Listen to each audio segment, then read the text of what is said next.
first things first. Can I give a shout out to Fred again?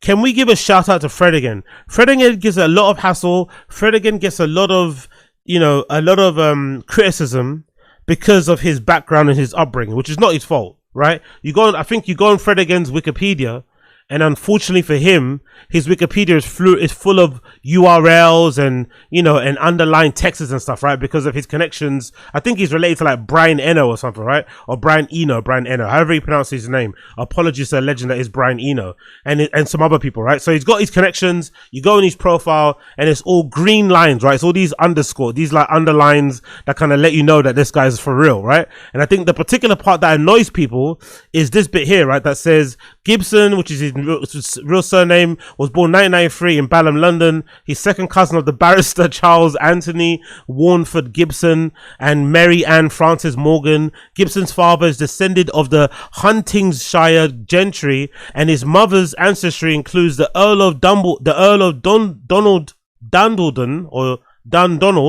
and the Earls of Wimsey and Marsh, Marquis of Crewe, the Dukes of Somerset, and other peerage of Bartonage. So basically, he's got mad sigils. There are mad sigils, mad family crests within his family. Mad.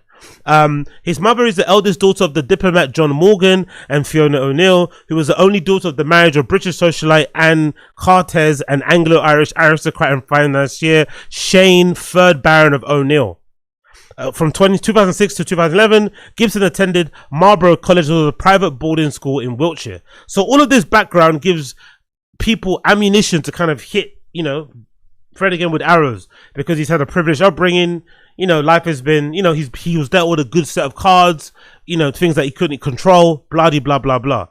But put that to one side. When it comes to the music, when it comes to putting on for the culture, when it comes to, providing fans with an experience, when it comes to creating musical moments, you have to give Fred again his props. He's finally released the full set that Fred again did, back-to-back set alongside Thomas Bangalter, one half of Daft Punk, legendary Daft Punk, right? Thomas Bangalter, the very elusive Thomas Bangalter, stepped up into the fucking stage with lights and everything and smoke and a big table and cameras, everything, right? Thomas Bangalter is usually someone that doesn't like to come out like that way, especially DJing wise. He did it full face, no mask, no nothing.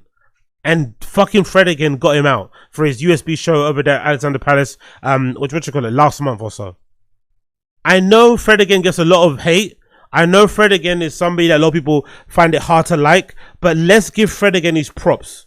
I haven't listened to the full set, but this section in the middle I'm about to play is some of the best stuff I've heard ever in general. And to me, perfectly encapsulates what's great about UK sets, London sets, right? DJ sets in general, and maybe encapsulates a certain time in life, a certain time in culture, a certain time in dance music, where this is what you could hear in a club. Nowadays, I go to clubs, maybe it's because of my interests, maybe it's because of the little subculture I kind of exist in. I feel like I'm only hearing like 2 genres, maybe 3 at max.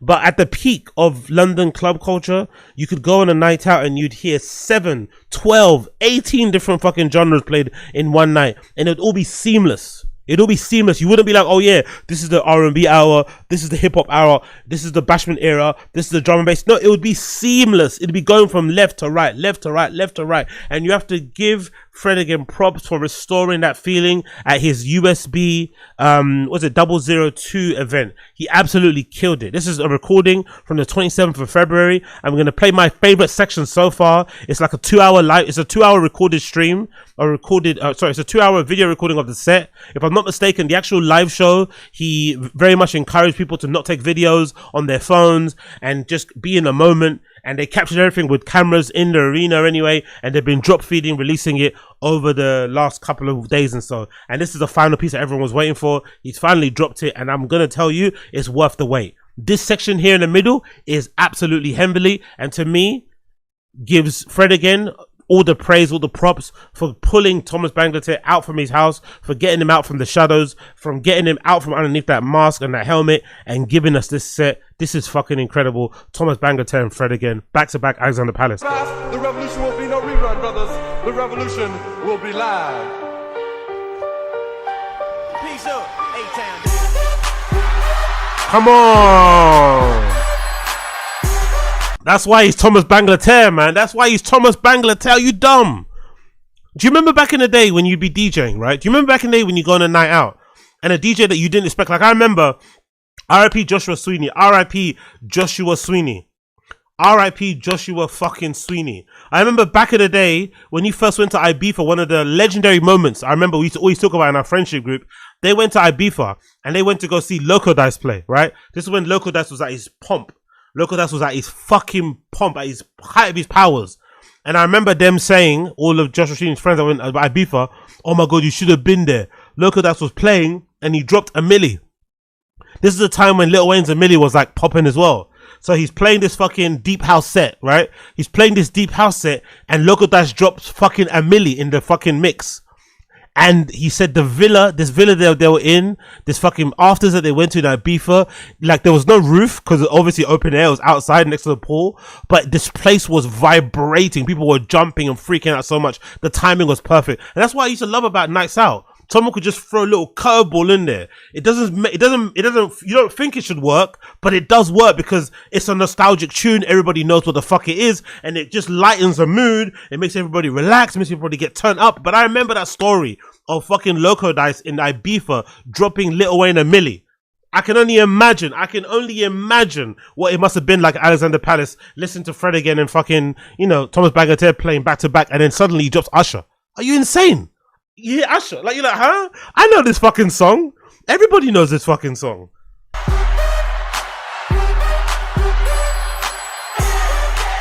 Come on, yeah. Come on.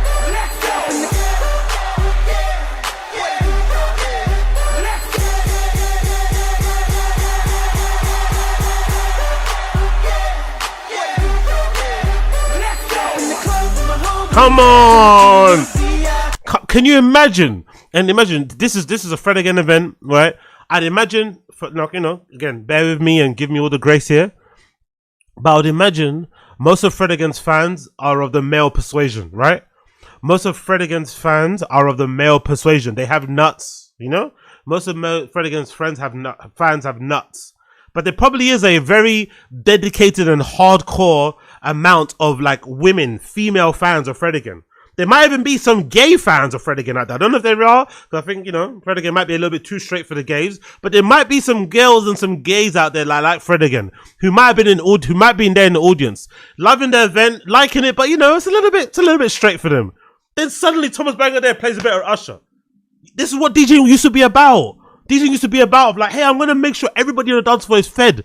I'm going to make sure everyone is fed. The girls, the ladies, the fucking women, the man them. Do you know what I mean? The hipsters, the freaks, the weird. Everybody gets served. This is what DJing used to be about. Everyone's going to eat. Everyone's going to get fucking fed. Nowadays, we're only kind of focusing in on one group, Everyone's so worried about, like even the other day I saw this clip going around of what set was it? Was it Max Dean or someone, right? Max Dean in America playing and everyone taking a piss. Oh my God, it's so straight. Look at all the boys at this Max Dean set. Well, it's fucking Max Dean. Of course, it's going to be loads of dudes that look like Max Dean. I'm assuming if you go to a Chris Stussy show, right, it's going to be full of guys that look like Chris Stussy, right? Wearing fucking head to toe streetwear, a particular type of look. That's the kind of fans you're going to attract. But I think in days gone by, what you would do with that kind of crowd, even though you had that crowd in your Chris Stussy, you would still make sure that your like small group of women fans that come out, the small group of gays that come out, the small group of they-dems that come out, you'd make sure they also feel comfortable in the space and play something that they would like, play something that they would kind of understand. Throw them a little fucking Lana Del Rey track, throw them a little fucking, whatever, Doja Cat track. You just chuck them something. You give them something to keep them fed as well so that they know that they're being seen. I see you too. I know I'm for the mandem. I know I'm from the mandem, but I see you too. That used to be an important part of DJing, but it's completely lost now, and it pisses me off. My biggest Thomas Banger tip for restoring that feeling.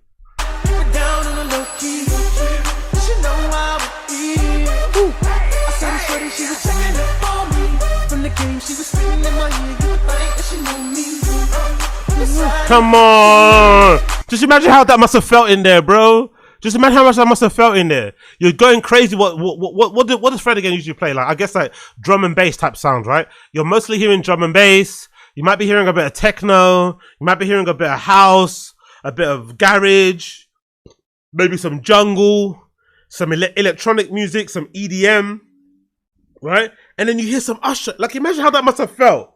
Imagine how that must have felt. How good you must have felt in there. How fucking lit it must have got in there, man. God damn, man. Conversation got heavy. She had me feeling like she's ready to blow. Also, look at the sea of people in there. Like, big up. I know I get annoyed by it. I'm starting to get a little bit annoyed at I think there's an overabundance of rules. Not every club night used to have a fucking code of conduct thing pinned on their Instagram profile. Like, get over yourself. No one knows who the fuck you are. You do a couple, a shitty rave in some basement bar somewhere. Just put on a fucking fun party. Stop with the rules. Stop with the rules. I feel like, everybody's turning into their fucking mums. Everyone needs to chill.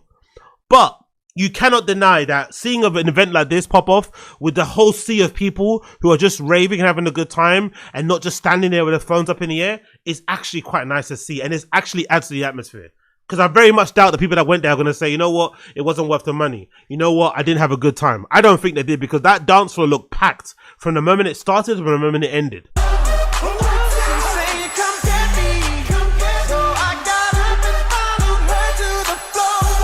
I said, baby, let's go. Come on. The whole crowd, yeah. Banger. Look here, hit the mix. Now hit the mix. Honestly, Fred again, Thomas Banglater, goated. Some of you guys may get pissed off at fucking Fred again for the nepotism and the privileged upbringing, but put that to one side, brothers. Just address him for the fruits of his work. Look at him just for the art, for the music only. He's done a lot of good for the scene, man. He's done a lot of good for the scene. He puts a lot of MCs on there. He puts a lot of people on there. He brought fucking Thomas, fucking Banglater out from the fucking abyss, out from fucking whatever he was at, chilling, retiring, having a good time, enjoying his fucking millions, and he put him on the biggest stage. A guy that usually isn't really that, it doesn't really like being on the fucking big stage. Doesn't really like being under the lights. And he's there in full face, having the time of his life, man. It looked like he's had the time. By the way, it looked like Thomas Banglater had a good time. Didn't look like he got pulled out there and he regretted it. Look like he had a really fucking good time. So big up Fred again for that.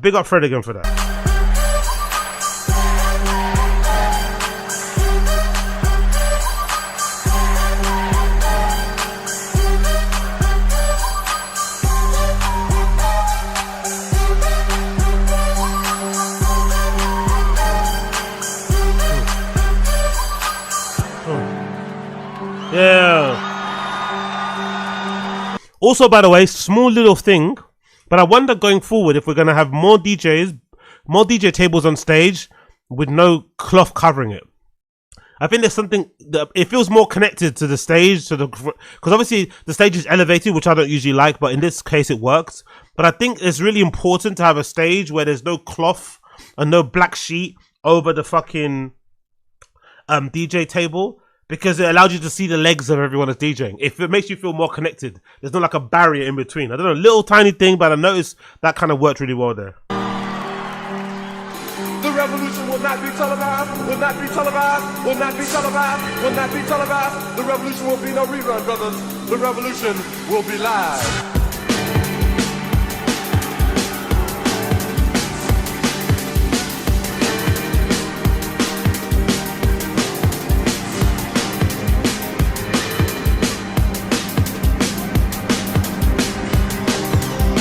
This feels like a quintessential London set. This is a proper London club night set. Like, what the fuck? You went from Usher to this. Come on, man. Beautiful.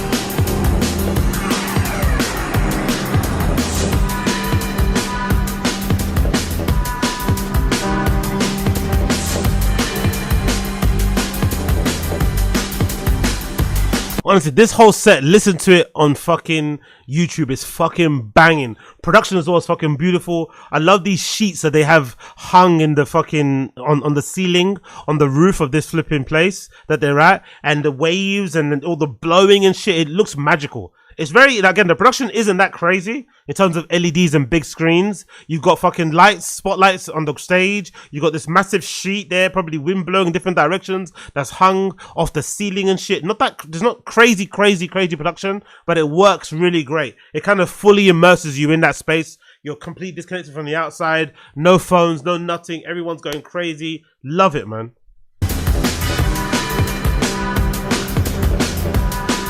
I even love how they did a DJ booth, to be fair. There's still that DJ booth area thing, right? That kind of DJ booth VIP area. But they've made the space for the DJs to move free so that, you know, it's not all crowded. So it kind of feels like the stage is packed, but it's not. Because there's a space behind the booth where DJs can move around very freely. Love it. Production of this show is really on point, man.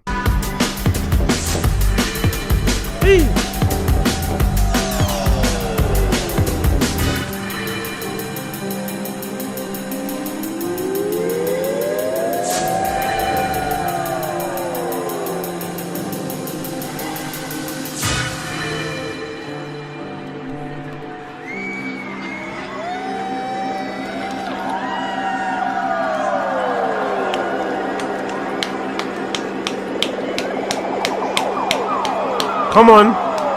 Come on, Thomas Banger 13.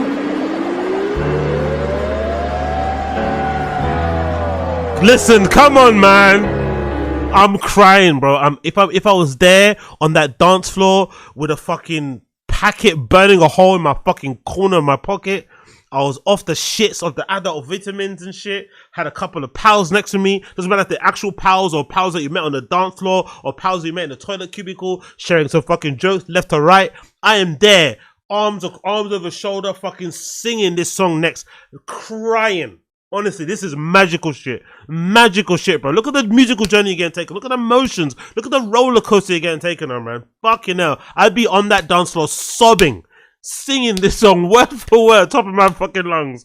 Crazy. Hold on.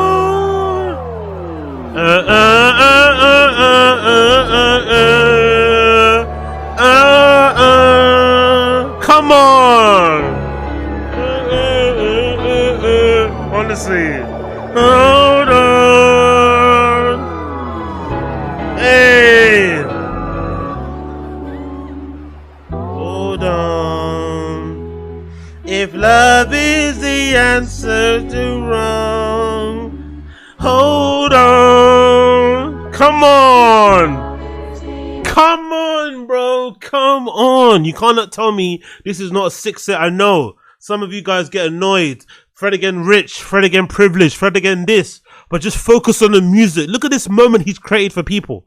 Look at this moment. Listen to this moment. Hear this moment. Before this, I think, or after this, there was all these grime MCs performing, killing it. My fucking, favorite MC of all time, DWE, was there doing the fucking business. Forget all the blue links, forget all the URLs, forget all the fucking, posh upbringing and shit. Focus on look what he's done for the music, bro. For the music. Man goes around and plays around the world. I saw one clip of Fred again.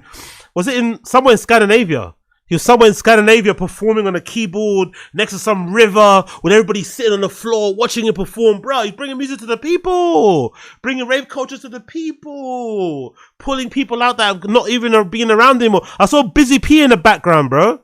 I saw Ed Banger head honcho. Busy P there, smiling from ear to ear. Restoring the feeling. Fred again, restoring the feeling. Put some respect on his name.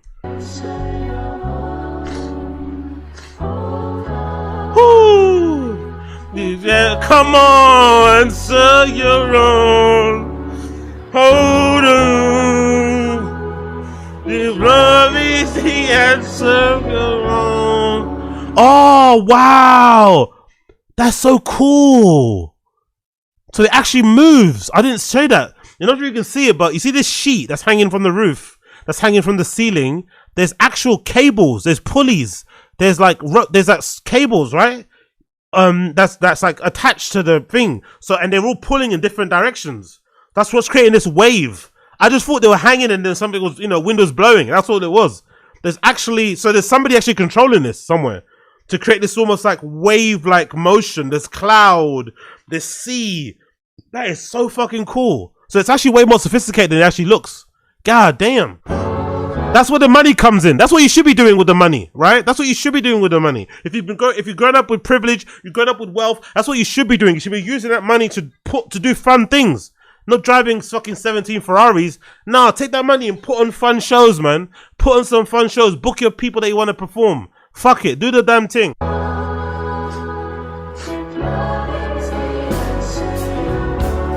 Woo!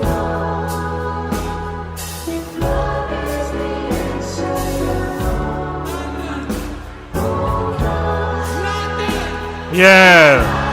He knows he killed it. London. You have to remind them. London. He knows he killed it. He knows he fucking killed it.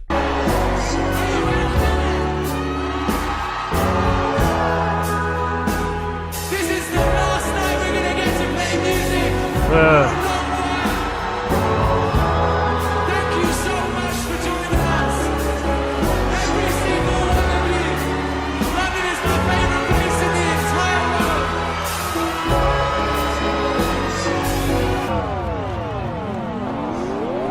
So good, so good. When I was 15, 16, I already started to play guitar. Once you free your mind about a concept of harmony and of music being correct, you can do whatever you want. So nobody told me what to do, and there was no preconception of what to do.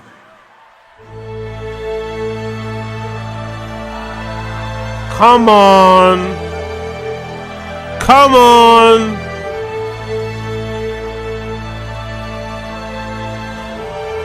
Come on now.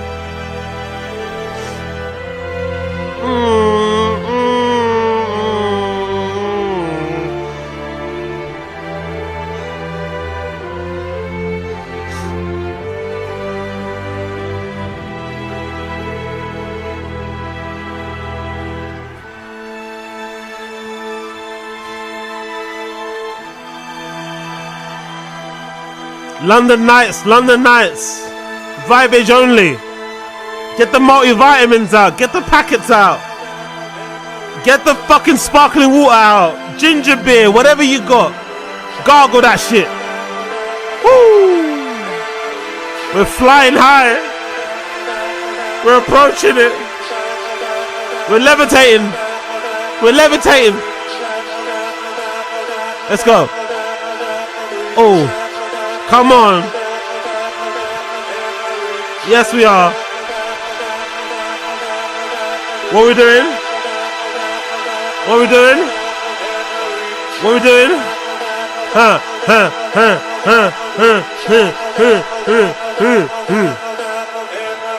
Go.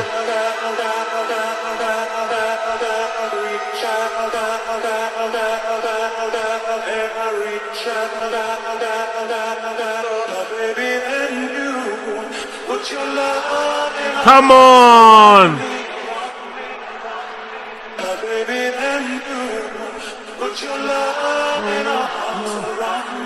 Look at the colors.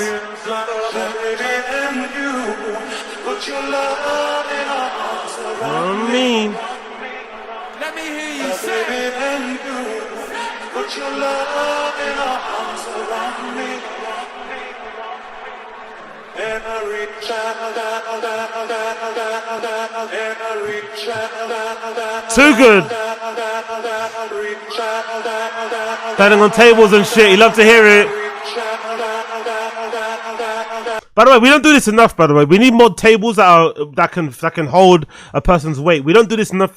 I think in dance music, especially if you're performing on a stage. If you're performing in a club, allow it. But if you're gonna perform in a really big space, there should be space enough for you to get up on the stage and salute to the crowd so they can see. And I mean, create a little bit of a dynamism in there. We need more sturdy tables that DJs can stand on, especially if you're going to perform in such a big, multi-thousand, capacity space. Let people fucking see you in your full form. I love it. Big up Thomas Bangalter too. He's not going to stand on there, I don't think so, but still love it. Come on.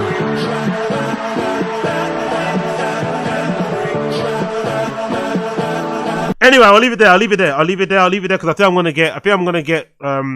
I think I'm going to get copyright strike soon.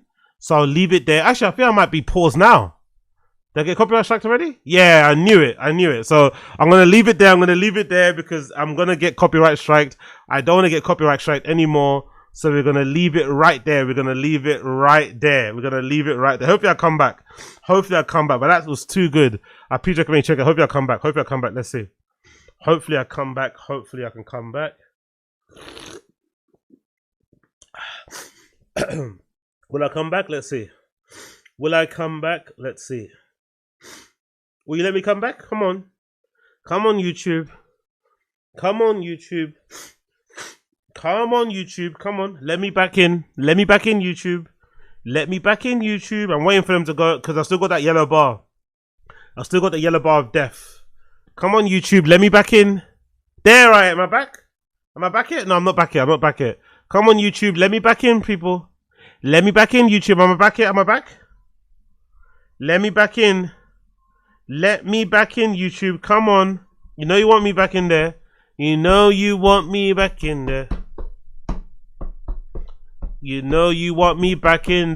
Yeah, I'm back now, innit? I should be back. Am I back now? I should be back. In there now. Right? I should be back. But I recommend you check it out regardless. Please check it out. It's an incredible set. Thomas Banglater and Fred again. At then Alexander Palace. Absolutely killed it. I'll put the link in the chat so you can watch it yourself.